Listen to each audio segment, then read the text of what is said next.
আসসালামু আলাইকুম। Hello everyone, কেমন আছেন? আশা রাখি ভালো আছেন। আজ আমি আপনাদের সাথে শেয়ার করব দারুণ একটা মজার রেসিপি।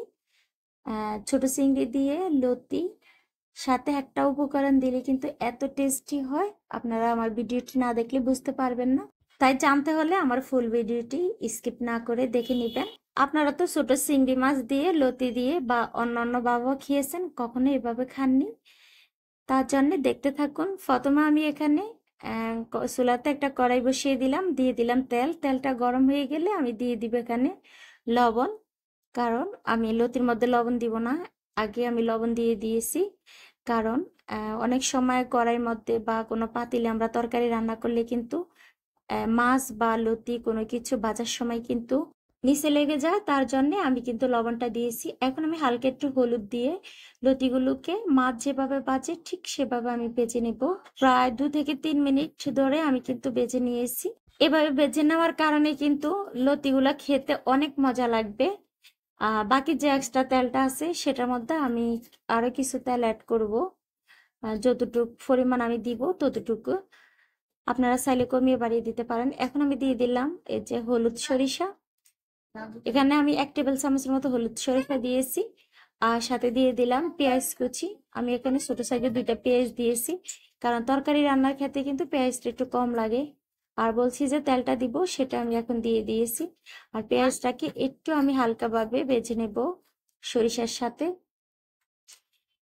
ভাজা হয়ে গেলে আমি কিন্তু দিয়ে দিব আহ জিরা আর গোলমরিচ বাটা 1 টেবিল চামচ, আর রসুন বাটা। রসুন বাটাটা একটু কালো দেখা যায়, 2 টেবিল চামচের মতো দিয়েছি।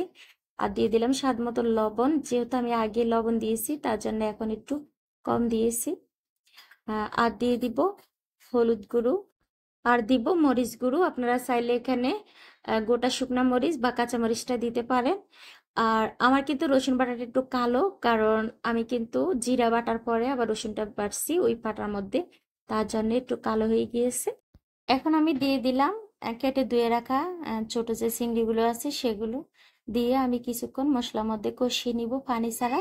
যত বেশি কষাবেন ততই কিন্তু টেস্টটা ভালো আসবে। আর অনবরত নেড়ে ছেড়ে খেয়াল রাখতে হবে যাতে করে নিচে লেগে না যায়। আর এই মুহূর্তে চুলার হিটটাকে মিডিয়ামে রাখলেই হবে। কথা বলতে বলতে কিন্তু আমার চিংড়ি মাছগুলো একেবারে কষানো হয়ে গিয়েছে। এখন আমি সাথে দিয়ে দিব আগে থেকে ভেজে রাখা লতিগুলো। দিয়ে আমি আবারও বেশি একটা কষাবো না, প্রায় 1 মিনিটের মতো আমি কষিয়ে নিব আলতো হাতে, যাতে করে লতিগুলো ভেঙে না যায়। তারপরে দিয়ে দিলাম আমি পানিটা আমি একটু নেড়ে ছেড়ে দেখবো আর একটু লাগবে কিনা। আমি আর একটু দিয়ে দিলাম। যেহেতু লতি আর চিংড়িগুলো আগে থেকে একটু সিদ্ধ করা, তার জন্য পানির পরিমাণটা একটু কম দিবেন। আর আমার কাছে মনে হয়েছে লবণটা একটু লাগবে, তার জন্য আমি লবণটা দিয়ে একবারে ঢাকনা দিয়ে ঢেকে দিব 5 মিনিটের জন্য। চুলার হিটটাকে আমি মিডিয়ামে রেখে 5 মিনিট পর দেখুন ফিরে আসছি। ঝোলটাও শুকিয়ে আসছি।